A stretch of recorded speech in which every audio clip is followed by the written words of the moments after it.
Bueno, entonces como le decía, yo les voy a poner al tanto esto al doctor Renato para que él se ponga en contacto con la gente administrativa del CEA, para que por su intermedio, digamos, habiliten los medios para que ustedes puedan contar en cada unidad de gestión con el libro. Este libro lo empezamos a utilizar recién el año pasado, es un libro nuevo.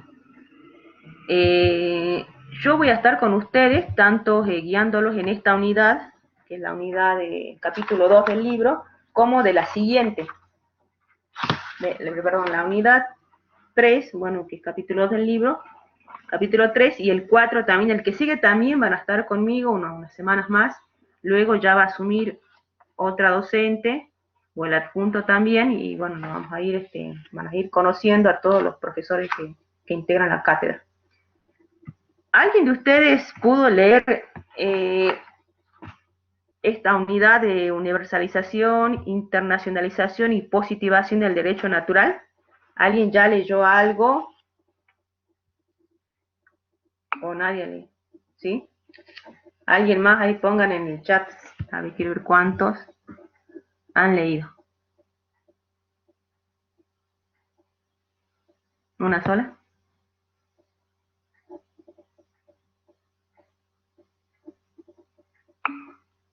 No, bueno. ¿Qué le iba a decir? Otra cosa que antes que me olvide. El año pasado, sí, si algunos no tienen, obviamente no han podido. El año pasado, le comento, como el año pasado empezamos nosotros a trabajar con este libro, en esta modalidad de campus virtual, digamos, siempre por cada unidad, el titular de cátedra graba una videoclase. Como por esto de la pandemia, el doctor no podía ir a grabar, digamos, esos estudios donde se produce todo el recurso, la grabación, la luz y demás.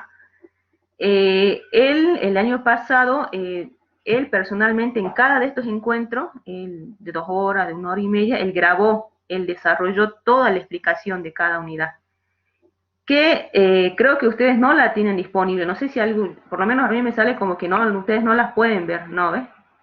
Bueno, entonces yo ayer estuve comunicándome con los administrativos de las plataformas y ellos van a estar subiendo. O sea, todas esas grabaciones que el doctor el año pasado dice, la unidad 1, 2, 3, 4, 5 hasta la 10, la van a subir. Entonces ustedes van a poder contar, cuando vayan a leer el libro y para aclarar mejor el libro, van a contar con la explicación del doctor de cada unidad. Eso no se preocupen porque lo van a tener. Yo ya me estoy encargando de eso, porque estas clases que van a tener conmigo, con otros docentes, son para dudas. Por ejemplo, en mi caso, yo traje algunos temas para exponerles, que creo que son importantes de la unidad. Pero la clase en sí completa la hizo el doctor y bueno, ya me voy a encargar de que se suban esos videos. ¿Me entiendes?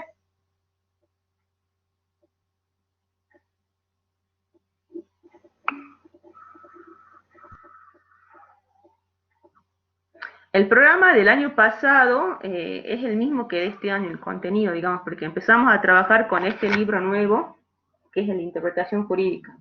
¿Mm? Es el mismo, empezamos a trabajar ahí.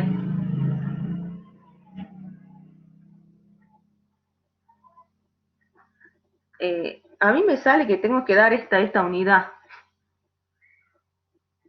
Claro, es que hay un capítulo, debe ser que es de nociones previas y eso como que no lo toman.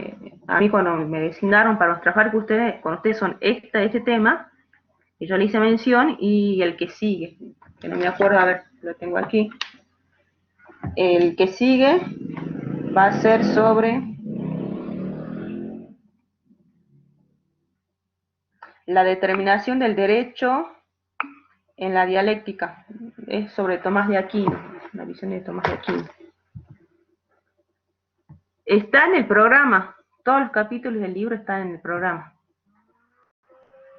Pero bueno, esto es, digamos, yo igual, como les dije, el capítulo 3 desarrollado punto por punto lo hace el doctor y yo me voy a encargar de que se suban esos videos. Yo igual traje algo, material, es una mirada diferente de lo que hizo el año pasado el doctor, de encarar, porque hay conceptos, no sé si hay una sola persona que leyó, que me imagino que los conceptos o términos que menciona son medio complejos, ¿no es así? Silvia, ¿puede ser?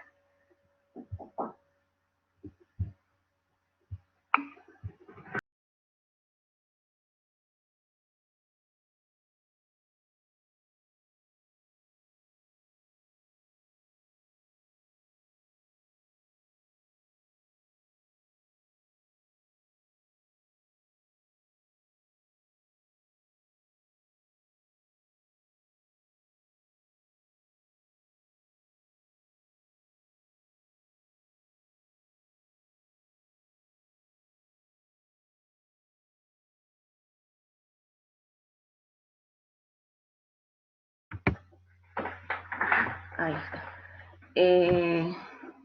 A ver, dice, es complejo, Silvia y Roberto. Bueno,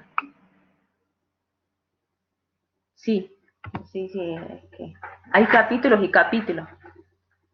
Del capítulo 3 está la guía. No sé si aquellas personas que igual los que no tienen el libro pueden ir leyendo la guía, que es como un resumen, que fue preparada por los distintos docentes de la cátedra. Está la guía 3, la de la unidad 4 no está. Yo voy a redactarla y una vez que esté corregida por los administrativos de la universidad, ellos la van a subir. Esa también. No sé quién habló ahí. Bueno, entonces yo traje un mapa conceptual. Sí, es que pasa es que como tienen activados cada uno en su cámara, yo les tengo habilitado a ustedes para cámara y audio, por ahí se corta. Ahora subo el archivo, a ver si me esperan.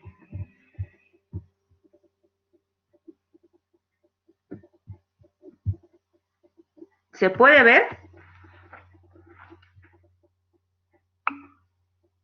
Sí, se ve perfecto, profesora. Bueno. Esta unidad hace mención a 3 términos. Yo voy a empezar con ustedes por la terminología para que entiendan los conceptos. Creo que eso es lo más importante, más allá de los datos históricos o anecdóticos que puedan encontrar.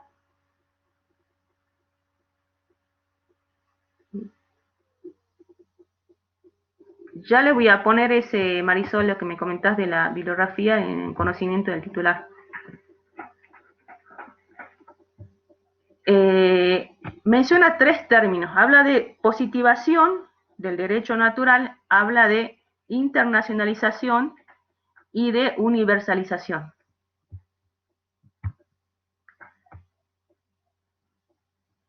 Positivación o positivización, para que ustedes me entiendan, de un derecho, voy a hacer lo más clara que pueda.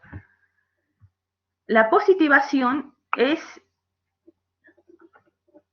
debe ser algo en tu conexión, Denise, porque aquí tengo al máximo el micrófono mío.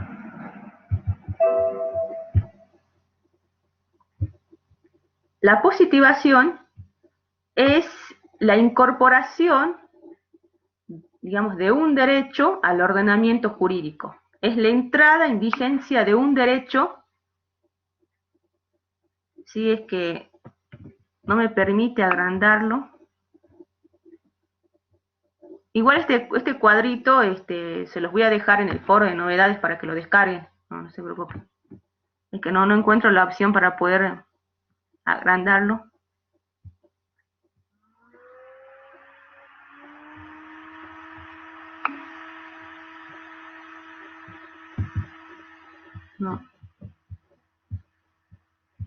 No me permite agrandarlo.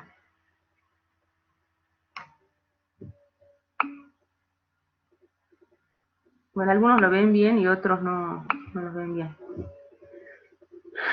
Este cuadrito va a quedar en el foro de novedades, se lo voy a subir. Como les decía, a ver. Ahí mira, dice, el compañero García dice que cada uno puede agrandar el cuadro tocando a la imagen y agrandándolo. Para aquellos que no puedan verlo bien. Bueno. Ahí entonces le decía que la positivación es esa incorporación de un derecho al ordenamiento jurídico. Es la entrada en vigencia de ese derecho al sistema jurídico. ¿Y cómo se produce esa positivación? Se hace por los mecanismos establecidos. Puede ser la ley escrita, un derecho se incorpora por medio de la ley, puede ser por medio de la jurisprudencia, por vía jurisprudencial. Y aquí les puse yo las convenciones internacionales, creo que el texto también hace mención de ello. Llámese, ustedes ya, bueno, ya han estudiado derecho constitucional, han visto el artículo 75, inciso 22 de la Constitución, todos los tratados, pactos y convenios internacionales, que son acuerdos entre estados bilaterales, multilaterales y que consagran derechos humanos, derechos naturales como la salud, la integridad física, ¿no? Entonces, esa incorporación del derecho a nuestro ordenamiento jurídico se hace a través de estas que son fuentes del derecho. Tanto la ley, la jurisprudencia, la doctrina, la costumbre son fuentes del derecho, es decir, de dónde emana eso que llamamos derecho. ¿Ahí me van entendiendo? Sí, profesora. Bueno. Entonces, esos derechos naturales, digamos, cuando se incorporan a estas convenciones internacionales, se internacionalizan, es decir, adquieren, se consagran estos instrumentos internacionales y son válidos, obviamente, para los estados que han adherido a estas convenciones.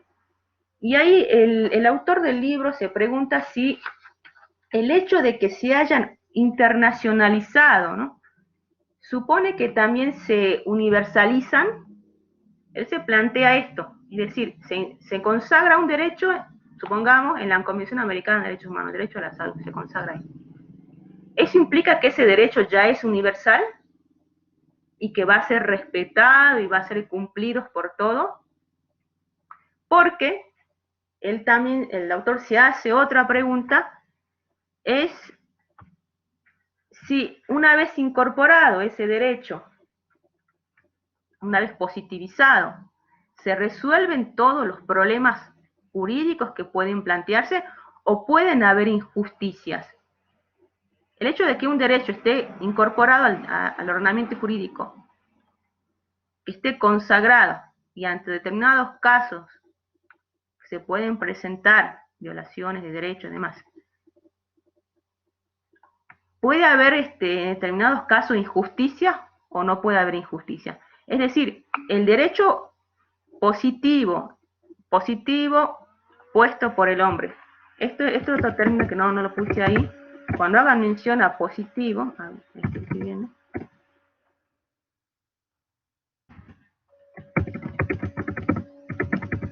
Positivo es decir, puesto por el hombre, ¿no? Ese derecho positivo es justo por sí mismo, el libro dice, es justo per se.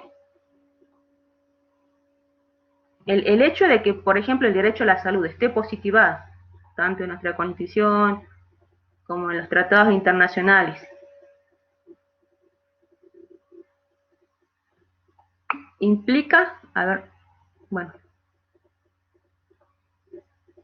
el derecho positivo, una vez un derecho natural que se positiviza, ¿es justo por sí mismo o puede haber injusticia? Dice, a ver, voy leyendo aquí. Andrea, puede haber injusticia, no significa que se termine la injusticia, yo entiendo eso. Sí, es justamente, son preguntas, pero vamos que el autor se las hace, pero él mismo, digamos, ya tiene una respuesta para ello. El hecho de que un derecho esté consagrado no supone, obviamente, que no se lo vaya a violar o que no se lo respete. Una cosa es la vigencia, es la validez de un derecho y otra cosa es la eficacia del mismo. Es decir, la parte del cumplimiento o no cumplimiento por parte de las personas. Son dos caras, digamos, diferentes del mismo tema que estamos tratando. Una cosa es un derecho que una vez incorporado, una vez positivado, tenga vigencia, tenga validez. Y otra cosa es que en el fondo tenga eficacia, es decir, se cumpla o no se cumpla, por más de que esté legislado.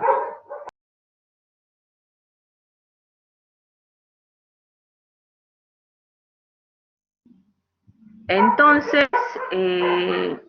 ahí otra pregunta que se hace a raíz de esto, de que puede haber injusticia, puede haber violación de derechos, es qué sucede en los casos trágicos y difíciles. Esto de los casos trágicos y difíciles lo van a ver en otra unidad mucho más en profundidad, pero bueno, estos son temas que aquí menciona en esta unidad el autor y obviamente le sentamos en la unidad 2, entonces los demás capítulos ustedes todavía no los conocen. ¿Qué sucede en los casos trágicos y difíciles? Es decir, cuando hay conflicto entre dos derechos, entre dos valores del mismo rango. Por ejemplo, entre el derecho a la vida de un lado y el derecho a la salud por el otro. Entre el derecho al ambiente por un lado y entre el derecho a ejercer la industria, por ejemplo, por el otro. ¿Qué sucede en esos conflictos de valores que tienen el mismo rango? Y ahí dice que en los casos difíciles siempre se va a lograr un equilibrio y que en los casos trágicos siempre se va a sacrificar uno de los dos valores. Como aquí este capítulo no menciona ningún ejemplo, sí lo hace en el capítulo creo que 5 o 6,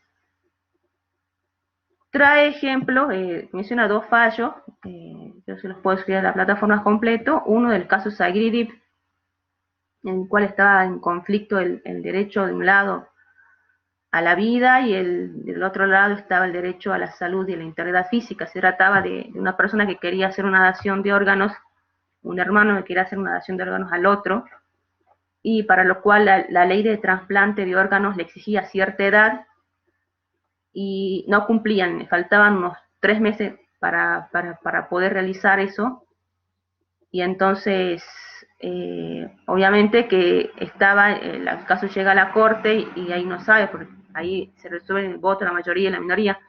¿Por qué? Porque por un lado estaba el derecho a la vida de esta persona que sí necesitaba el órgano para poder vivir, y del otro lado estaba el derecho en juego, el derecho a la salud, a la integridad física del dador, digamos. Entonces, bueno, ahí el procurador tiene su voto en particular, el voto de la mayoría también, pero en la solución a lo que llega a la Corte es que puede, digamos, logra un equilibrio óptimo entre ambos derechos, logra el modo de satisfacer ambos derechos. Y en los casos trágicos, ahí el libro le va a mencionar a ustedes que es el fallo Fall, conocido, sobre una menor que había solicitado a la justicia la interrupción voluntaria del embarazo. Bueno, ahí en realidad la solución que llega a la Corte, obviamente de un lado tenemos el derecho a la vida de la persona por nacer y del otro lado tenemos el derecho a la salud y a la integridad física, digamos, de la mujer. Pero aquí un equilibrio óptimo no se puede lograr porque sí o sí se va a sacrificar uno de los dos valores. No sé si Silvia y no sé quién más había leído puede entender esto. Esto obviamente lo vamos...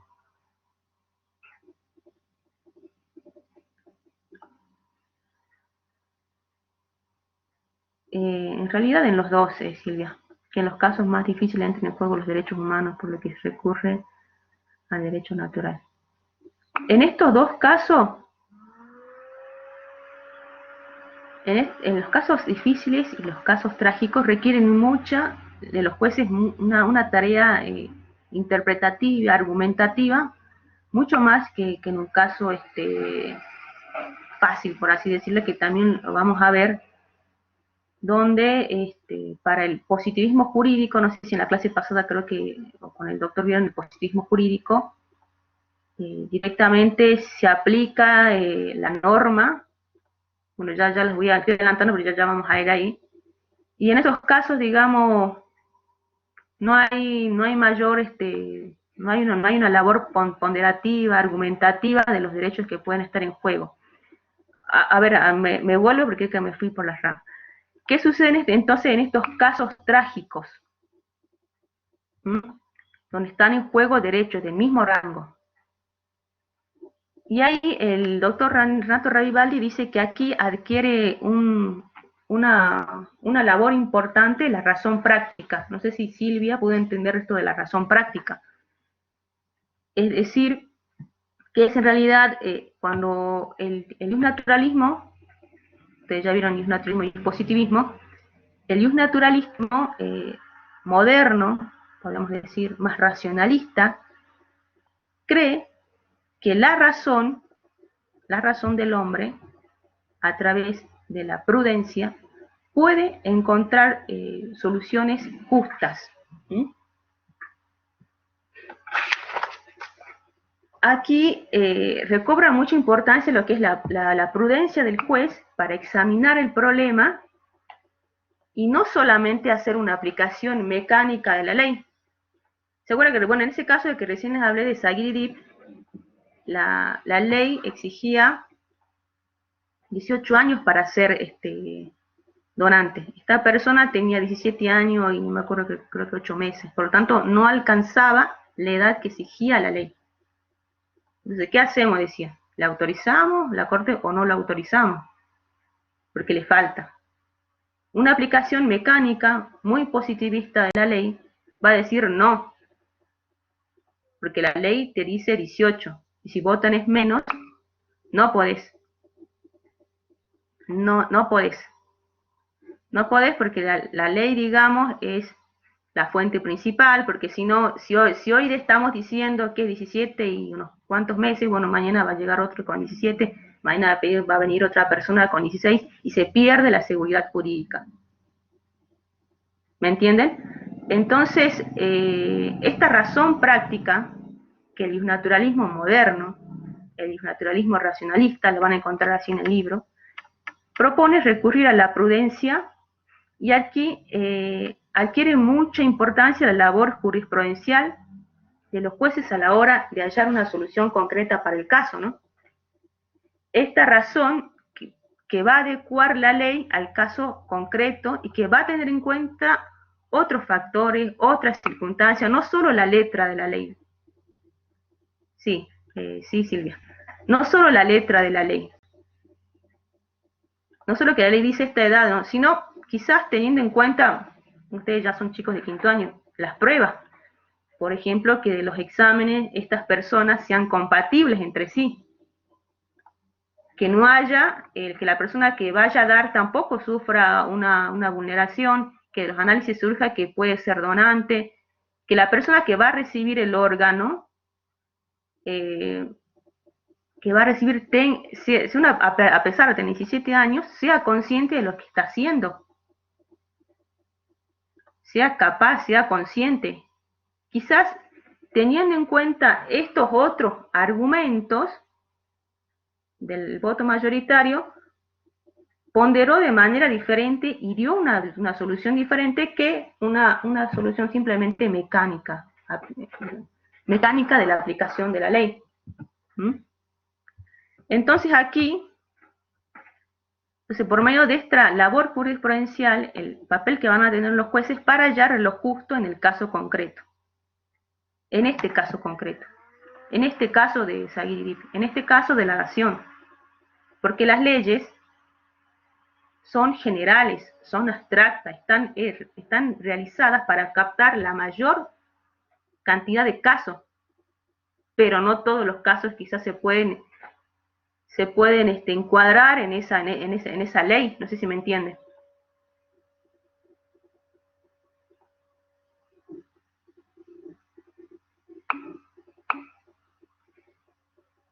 La positivación, ahí en otro lado ya yo lo veo de este lado izquierdo, ahí les puse 2 características de la positivación que menciona el capítulo.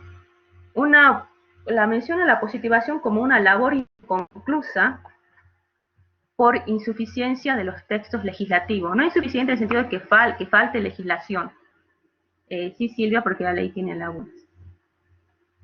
No solo como una labor inconclusa porque decir no hay texto, no, la legislación está, Lo que pasa es que la complejidad de la naturaleza humana hace que no siempre la ley tenga y los códigos tengan las llaves para todas las respuestas de todos los posibles casos que puedan presentarse.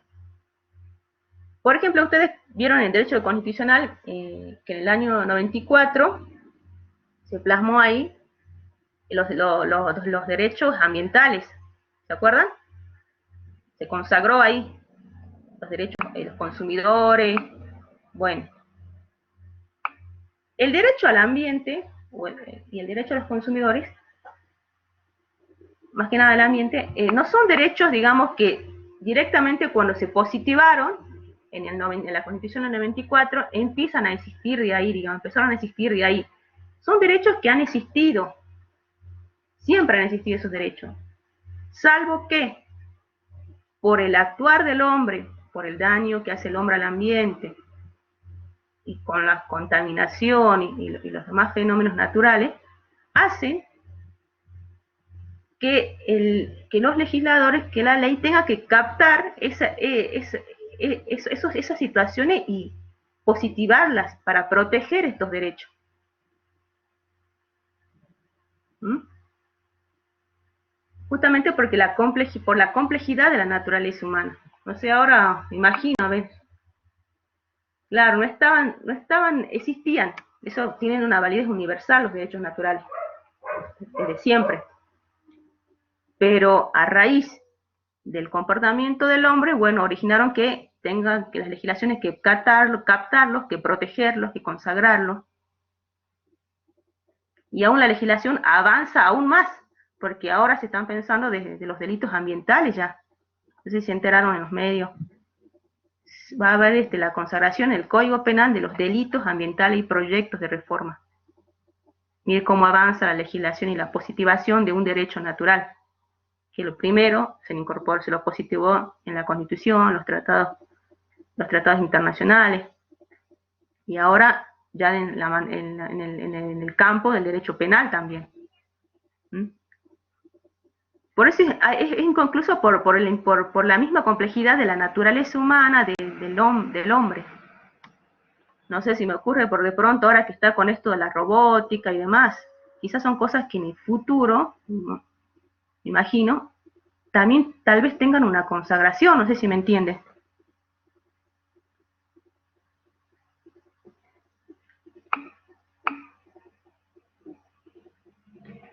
Entiende. Entonces, esta positivación ahí en el cuadro es también una labor provisoria. Es como lo dijo, creo que Silvia, porque el sistema jurídico, ahí es como un cuadrito así con líneas intermitentes, el sistema jurídico, eso no es algo cerrado, como el positivismo jurídico lo pretendió. El positivismo jurídico había pretendido que el sistema jurídico supongan que es una esfera cerrada, que era completo, que era autosuficiente, que tenía normas que podían captar y regular todo. Que el legislador en ese momento de la codificación fue ultra racional, es decir, fue un super legislador capaz de prever todo. Pero la realidad demostró que eso no era tan así, sino que aparecieron lagunas, situaciones no contempladas, que las normas no eran precisas, que había ambigüedades en las letras, en las normas.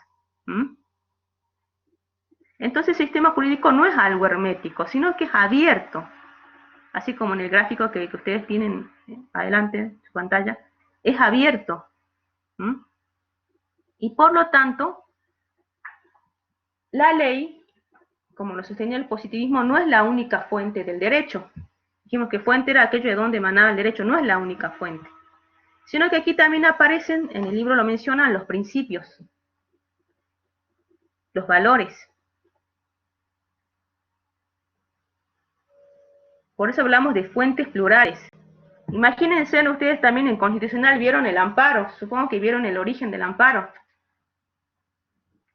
El amparo, como por ejemplo la teoría de la imprevisión en el Código Civil, fueron institutos que no tenían, no estaban en las leyes, sino que en la práctica se planteó a nivel jurisprudencial, llegaron casos a la Corte, que bueno, los terminaron receptando, es decir, primero adquirieron una positivación a través de la jurisprudencia. Luego, en el caso de la teoría de la imprevisión, en la reforma de la ley 17.611, si no me equivoco, hay la reforma, o en el amparo, en la reforma 24, se consagraron estos derechos. Primero se positivaron por vía jurisprudencial, luego por la ley las terminó captando, porque era algo que ya estaba formulado ahí, era algo que se venía reclamando. Entonces, ¿qué pudo hacer la ley ahí? Captarlo, positivarlo, incorporarlo al derecho. ¿Mm? ¿Eso lo entiende?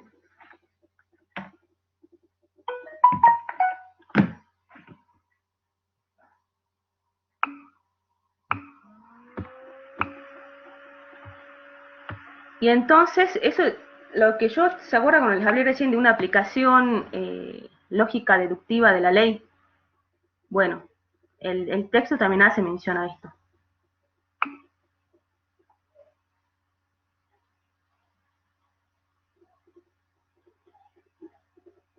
Es inconclusa, Manuel,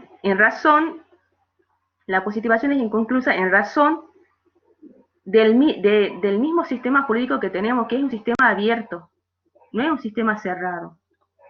Es un sistema que tiene aporía, que ante las cosas que se pueden, situaciones, el actuar del hombre, el medio en el que vive, nunca las leyes van a poder captar todas las situaciones. Nunca el Código Civil va a poder tener todas las respuestas para vos. Porque pueden. Y en el actuar, el desenvolvimiento del medio ambiente del hombre en el que vive, pueden aparecer situaciones nuevas, como esto del que yo les hablé del derecho al ambiente, que no estaba expresamente positivado en la ley. Pero que a raíz del actuar del hombre, de la contaminación ambiental y de esto, bueno, el legislador dijo, bueno, hay que respetar, hay que reconocer este derecho y también exigir que se respete, y bueno, lo incorporamos. Es por la misma complejidad de la naturaleza humana. No sé si ahora me entendés mejor.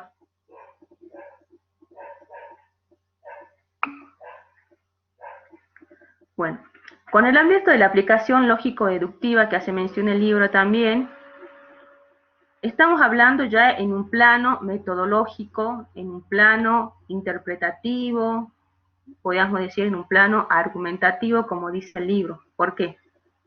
Yo les dije que el positivismo, el método del positivismo, el método principal, el que recurre, es este silogismo lógico-deductivo. Es decir, ¿se acuerdan que en el caso de Saguirip? Bueno, para el positivismo sería así.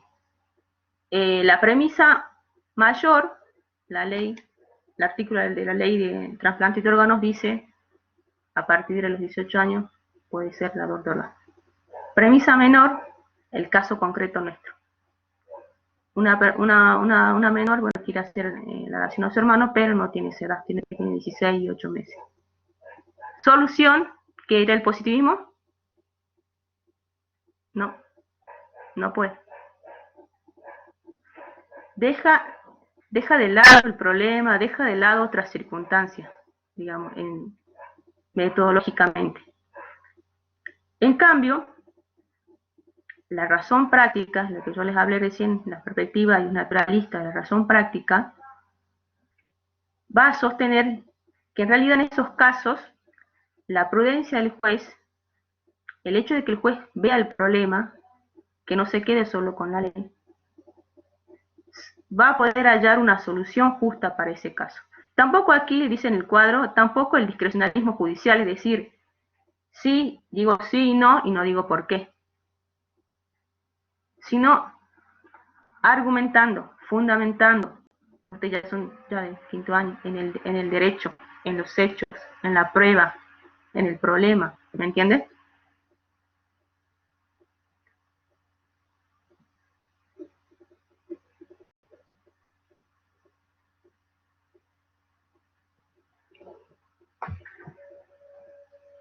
¿Entiendes esto del plano metodológico? Desde la razón práctica y desde el positivismo, opuesta.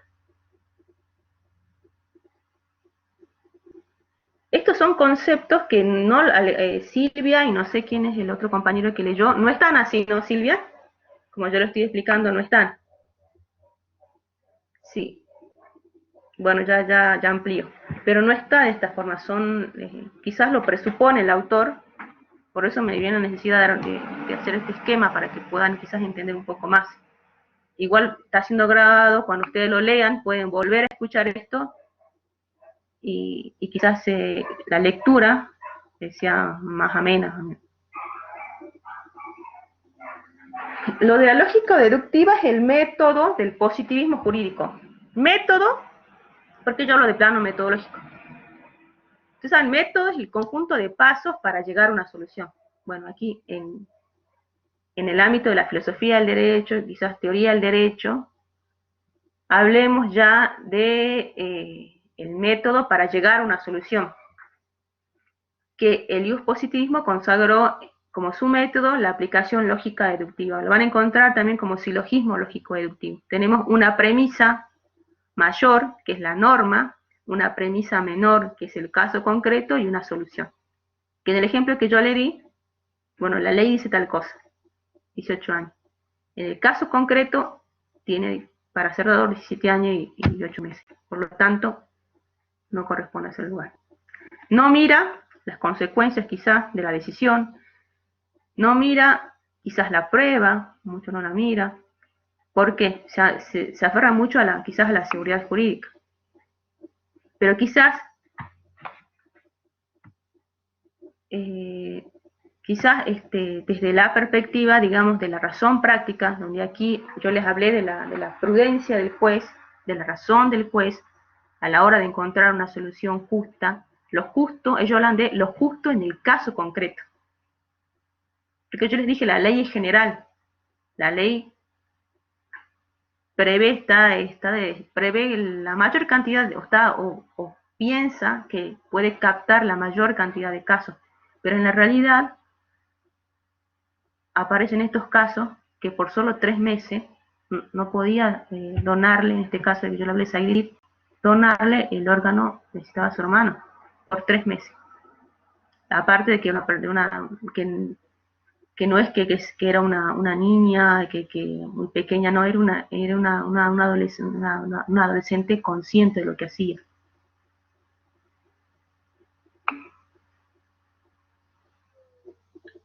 Sí, Melina, sí. Obviamente el caso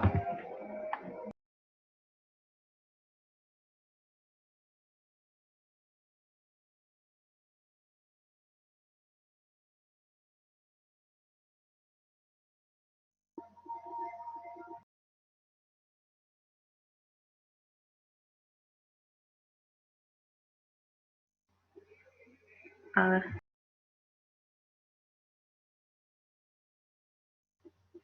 ver, Melina, ahí está. Obviamente que sí le autorizaron. Ahí se me escucha. Sí, el caso se resolvió así. En la corte, en el voto mayoritario, yo les voy a subir si quiere el caso, aunque le interese, para que lo lean. Igual lo menciona este caso el doctor, ¿no? Lo analiza un poco en otras unidades, creo que la unidad 5 o 6, así que ahí lo van a ver. Le autoriza. Ellos se basan mucho en un principio, ¿eh? Aquí recurren al principio. La verdad que qué pasó después del fallo no estoy al tanto, pero yo el fallo lo conozco entero, le autorizaron. Recurren a un principio que es la autonomía progresiva de la persona. Si se había apelado, bueno, llega a la corte, que es el máximo tribunal, digamos. Recurre a los principios, también tiene en cuenta las consecuencias de la decisión que iba a adoptar la corte, tiene en cuenta los análisis, los estudios, perdón, las pericias médicas que se había realizado, un montón de factores, más que nada la capacidad de la menor que iba a donar, digamos, el grado de madurez que tenía, para que me entiendan mejor, el grado de madurez que tenía y de capacidad para ser donante. que cuando la ley puso 18 años porque la ley supone que a los 18 años uno es consciente y capaz de sus decisiones. ¿Mm? Y en el caso concreto, en el estudio, todas las pruebas que estaban en la causa, surgió que esta persona era consciente, era capaz. Entonces, ¿por qué negarle, digamos? Por si solo le faltaba unos 3 meses nada más. Se los voy a subir el caso, para que aquellos que les interese. Y bueno, estos son los grandes temas de esta unidad, más que nada conceptos, porque después van a ver que lo analiza un poco en Roma, Silvia debe ser que lo leyó un poco en Grecia, y en algunos autores de la teólogos del derecho. Pero lo han podido comprender.